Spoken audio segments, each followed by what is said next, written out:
일본의 세계적인 기업이 내셔널이라고 하는 브랜드를 만드는 미쓰시다라고 하는 그룹이 있습니다. 그 그룹의 창업자는 미쓰시다 고노스케 회장입니다. 그는 94살까지 그룹을 이끌어간 일본에서 전설적인 기업인입니다. 그는 불행한 어린 시절을 보냈습니다. 아버지를 비롯한 9명의 가족들이 그가 나이 30이 되기 전에 다 세상을 떠났습니다.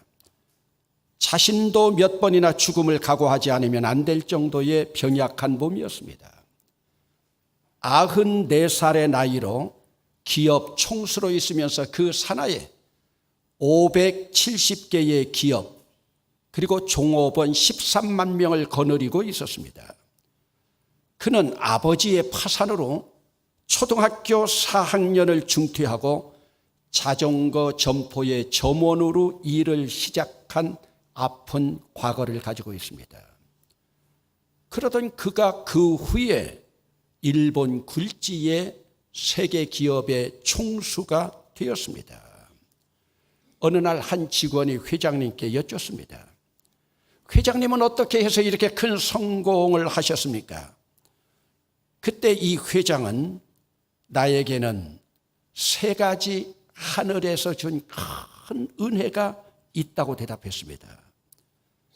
그 3가지 은혜가 무엇입니까? 물었더니 하늘에서 내려준 3가지 큰 은혜는 첫째가 가난한 것, 둘째가 몸이 허약한 것, 셋째가 못 배운 것이라고 했습니다.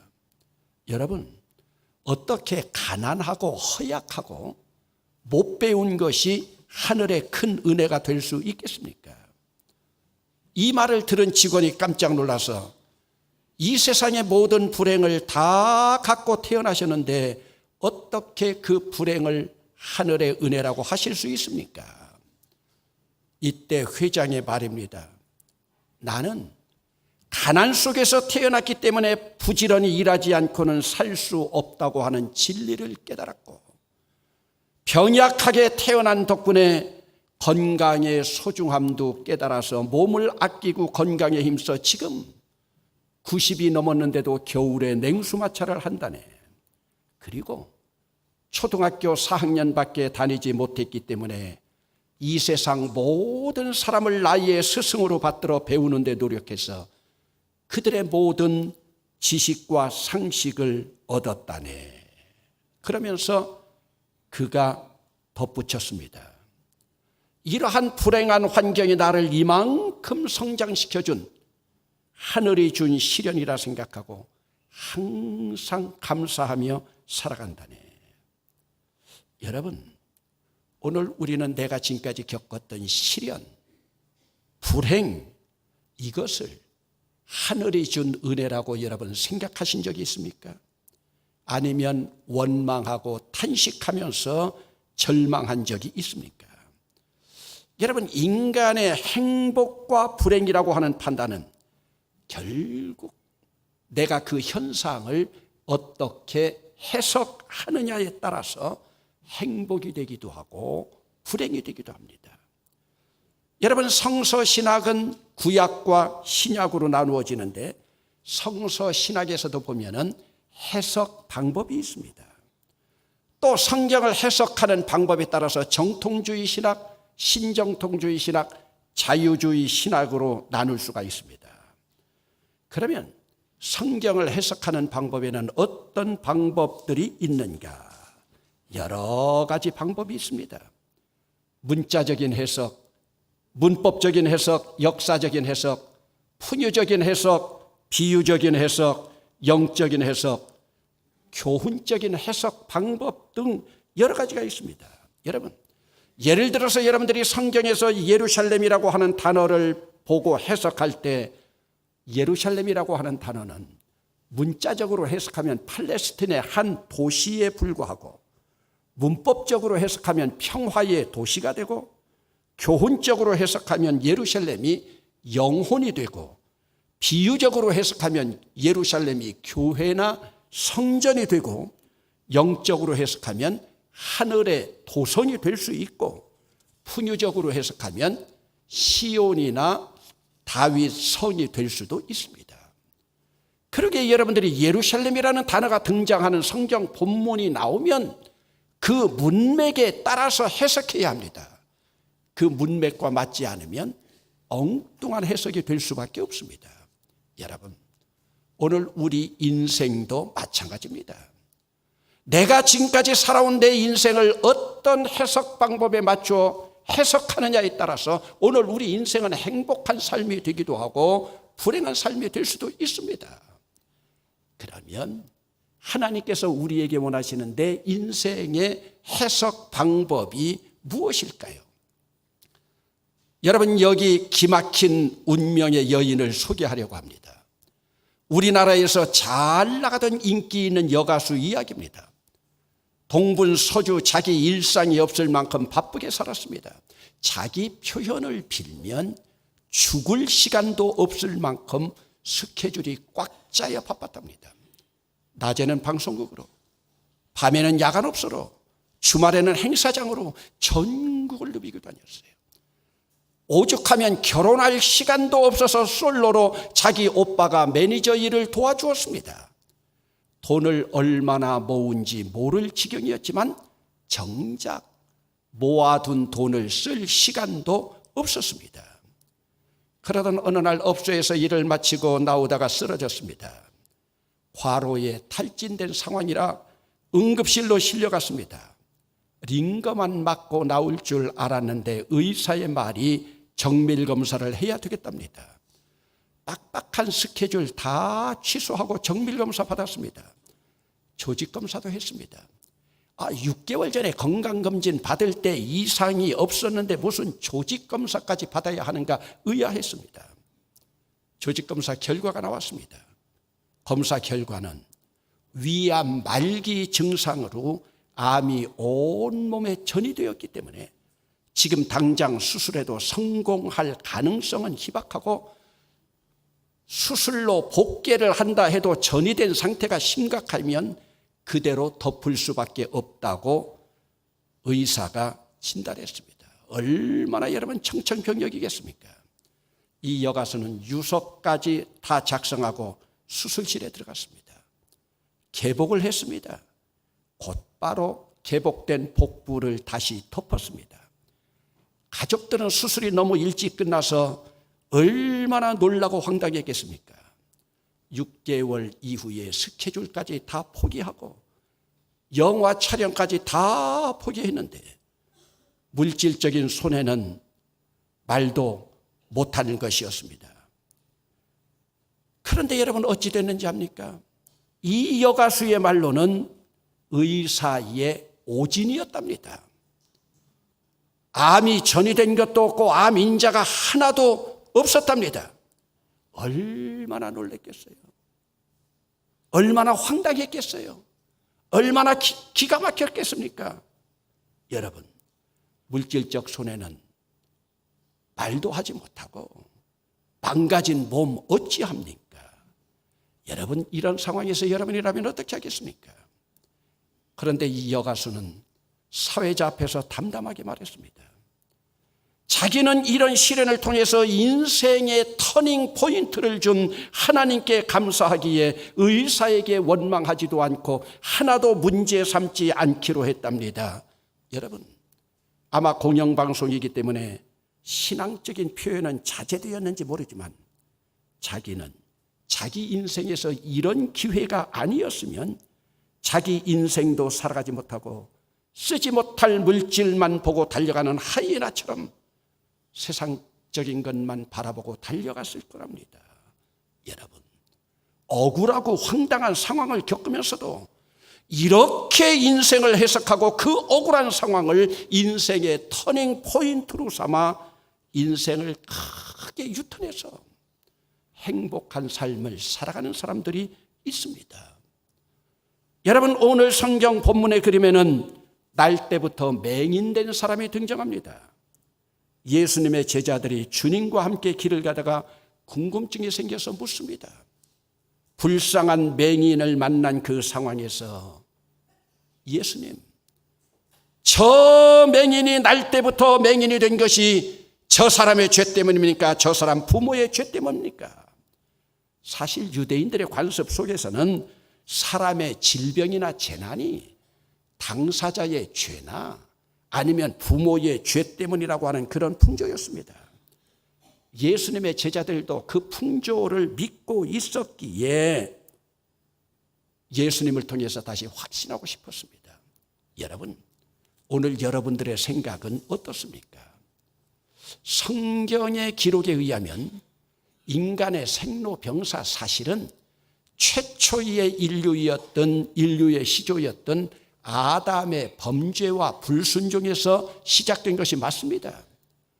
인간의 생로병사가 아담의 범죄에서 시작은 되었지만 인간의 모든 행복과 불행이 아담의 범죄와는 상관이 없습니다.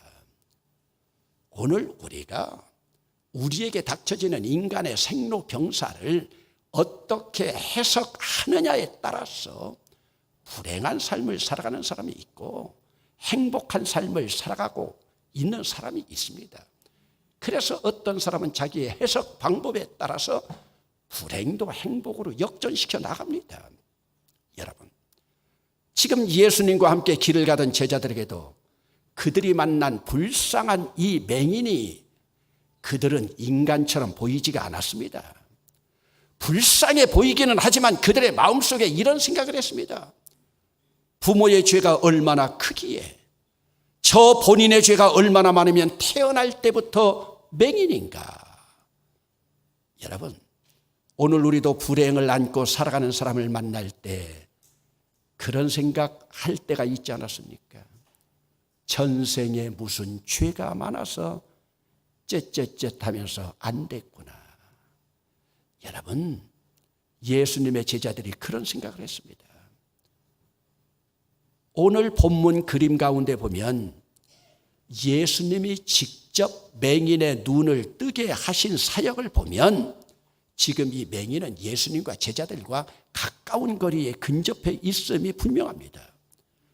그리고 본문에서 제자들이 예수님께 질문을 하실 때 작은 목소리로 질문했다고 하는 말이 없으니 제자들이 하는 질문을 안못 보는 이 불쌍한 맹인이 들었을 겁니다. 어찌 보면 이 제자들이 참 무례한 자들입니다. 여러분, 안못 보는 맹인 앞에서 자기들의 얼굴을 볼 수 없으니 저 맹인이 맹인된 것이 자기의 죄 때문입니까? 그 부모의 죄 때문입니까? 여러분, 얼마나 무례합니까? 그리고 예수님 입에서 나올 대답에 그 맹인은 얼마나 초조하고 불안했겠습니까? 여러분, 오늘 우리들에게는 이런 질문이 없습니까? 우리들에게 불행의 그림자가 드리울 때 아니면 자녀들에게 질병이나 재난이 닥쳐올 때 우리는 나의 죄 때문이 아닌가 질책하고 자책하지 않습니까? 그러나 우리 주님은 분명히 대답하십니다. 그에게서 하나님이 하시고자 하는 일을 나타내고자 하심이라. 여러분, 예수 믿고 구속사의 삶을 살아가는 우리에게는 분명한 믿음과 분명한 고백이 있어야 합니다. 여러분, 오늘 예수 믿은 우리들은 이 땅에서 하나님의 구속의 대행자로 살아가는 사람입니다. 그러기에 하나님은 나의 고통과 나의 아픔과 나의 눈물을 통해서 하나님이 하시고자 하는 일을 구속사적으로 나타내고자 하심이에요. 그러므로 하나님의 구속사에서 하나님이 나타내시고자 하는 하나님의 뜻을 헤아리지 못하면 그 아픔, 그 불행 더 커지고 반복됩니다. 여러분, 오늘 본문을 한번 주의 깊게 보면 맹인의 입장에서 보면 내 죄가 얼마나 많기에, 맹인 부모의 입장에서 보면 부모된 우리의 죄가 얼마나 크기에, 그런데 우리 주님은 이런 말씀을 하지 말라는 거예요. 이런 해석하지 말랍니다. 여러분, 내 인생의 행적에서 내가 행복이나 불행을 만날 때 내가 주어가 아니라 하나님이 주어가 되어야 합니다. 여러분, 나에게 돌아온 행복은 내가 이룬 것이 아니라 하나님의 은혜이고, 내게 닥친 불행은 이 불행을 통해서 하나님이 이루고자 하는 뜻이 있다고 하는 것을 인식하고, 내가 아니라 하나님이 주어가 될 때 우리의 행복은 감사로 표현되고, 우리의 아픔은 하나님의 뜻을 헤아리는 기회가 되어서 전화위복의 삶을 살아갈 수가 있습니다. 여러분, 요셉을 보세요. 팔리어서 가진 고생을 한 후에도 형님들을 만나서 뭐라고 말합니까? 하나님께서 나를 먼저 보내셨습니다. 형님들이 나를 판 것이 아닙니다. 하나님이 주어가 되고 나니까 요셉이 살아온 풍요로운 삶을 보세요. 이것이 바로 하나님의 은혜입니다. 여러분, 오늘 우리는 내 인생을 살아가면서 내가 주어입니까? 아니면 하나님, 주님, 성령님이 주어입니까? 내가 주어일 때는 행복이 찾아와도 교만해집니다. 내가 주어일 때는 불행이 찾아올 때 절망의 늪에 빠집니다. 그런데 하나님이 주어일 때는 행복이 찾아오면 은혜와 감사이고, 시련과 역경이 찾아올 때는 그 불행이 기쁨으로 전환되는 회복을 맛보게 됩니다. 그러기에 오늘 우리는 믿는 자들이 우리 인생에 찾아오는 시련과 아픔을 당할 때 구속사적으로 해석을 해야지 운명론적이나 숙명론적으로 해석을 해서는 되지 않습니다. 그래, 우리 입술에서 운명론적인 언어인 재수가 없어서, 운이 없어서, 운수가 대통이라서, 팔자가 사나워서 이같이 행운 탓이나 팔자 타령하지 않아야 진정으로 예수 믿는 사람입니다. 그리고 여러분, 그런 용어도 사용하지 말아야 합니다. 여러분, 오늘 우리에게 시련이나 불행이 닥칠 때에 그 안에는 분명한 하나님의 뜻이 있습니다. 그 일을 통해서 하나님께서 받으시고자 하는 영광이 있습니다. 그러기에 우리는 이런 일이 찾아올 때마다 무릎을 꿇어야 됩니다. 그리고 주님의 뜻을 헤아려야 합니다. 시련이나 역경이 찾아올 때만 무릎 꿇는 것이 아니라 좋은 일을 만날 때라도 겸손하게 하나님의 뜻을 찾게 되면 내 교만은 사라져버리고 그 감사할 일이 더 넘치게 됩니다. 여러분, 오늘 본문에서 우리는 답답하고 안타까운 예수님의 속마음까지도 헤아려야 됩니다. 여러분, 예수님이 왜 여기서 안타깝고 답답하시겠습니까?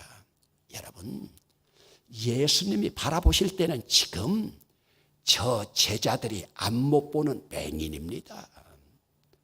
예수님이 바라볼 때는 지금 제자들이 영적인 맹인인 줄도 모르고 저 육적인 맹인을 불쌍하다고 탓하면서 죄를 논하고 있으니 예수님 지금 한심하기 짝이 없습니다. 지금 예수님이 하고 싶은 말씀은 저 답답하고 불쌍한 육적인 맹인 보면서 바로 너희들은 영적인 맹인인 줄을 깨닫지 못하고 있느냐? 내가 바라볼 때는 너희가 더 불쌍한 자들이라고 답답해하고 계십니다. 여러분, 길 가다가 맹인을 만난 것도 너희를 깨닫게 하시기 위한, 너희들은 육의 눈은 떴지만 영적인 눈까지 감겨 있는 것이 아니냐? 하나님의 뜻이 있습니다.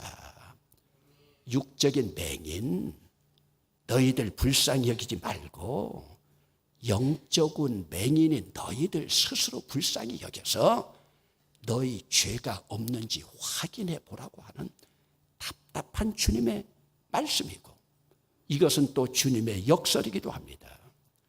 여러분, 일반적으로 오늘 본문을 설교하는 자들이 12절까지 본문으로 읽고 실로암에서 눈을 뜬 맹인의 초점을 맞춥니다. 그러나 오늘 본문은 5절까지입니다. 맹인이 눈을 떴느냐 뜨지 않았느냐 하는 것은 중요하지 않습니다. 앞을 바라보지 못하는 불쌍한 맹인처럼 우리에게 이러한 불쌍한 모습이 닥쳐올 때 오늘 우리는 어떻게 해석할 것이냐, 이것이 중요합니다. 이런 일을 당할 때 내가 주어가 될 것이냐, 우리 주님이 주어가 될 것인가. 여러분, 내 문제로 탄식할 것인가, 하나님이 나타내시고자 하는 하나님의 뜻을 찾을 것인가가 바로 본문의 관건입니다. 우리의 시련과 불행을 어떻게 해석하느냐에 따라서 우리는 행복해질 수도 있고 더 절망에 빠질 수도 있습니다. 여러분, 우리는 주님을 주어로 삼고 성경을 해석할 때 그 해석 방법을 기독론적인 해석 방법, 그리스도적인 해석 방법이라고 합니다. 기독론적인 해석 방법은 주님이 주인일 뿐만 아니라 우리 인생의 현상도 주님의 눈빛으로 바라보게 됩니다. 여러분, 오늘 본문 마지막 절에도 보면 예수님이 세상에 계시는 동안에는 예수님이 빛이십니다. 그럼에도 그 빛을 보면서도 깨닫지 못하고 맹인을 탓하고 있는 제자들의 모습이 바로 오늘 우리의 모습입니다. 오늘 우리는 제자들의 모습에 자기를 반추하여서 나 자신을 바라볼 수 있어야 됩니다. 여러분, 내가 주님의 해석 방법을 모르고 있는 현대판 맹인은 아닌가, 나를 살펴봐야 됩니다. 나는 내 인생사를 주관하시는 주님을 주어로 삼고서 시련과 역경이 닥쳐도 절망하지 않고 살아가는 자인가, 아니면 나는 내 인생살이 가운데서 오늘도 나를 주어로 삼으면서 더 큰 불행을 자초하면서 살아가고 있는 절망적인 모습은 아닌가. 기도합시다.